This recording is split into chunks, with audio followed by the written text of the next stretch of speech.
Hi guys, today we will talk about how to fix or how to solve the problem of American Airlines. We click on settings, then we click on apps, default apps, app settings. Here you will go to this application of American Airlines. Then we click on first stop and we click OK. Here you will enter to the window of storage. Then we click on clear cache.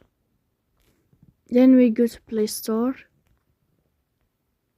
You will search about the application of American Airlines, and then you will uninstall your app and you will install it again.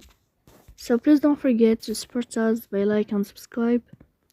See you next time and thank you for your watching.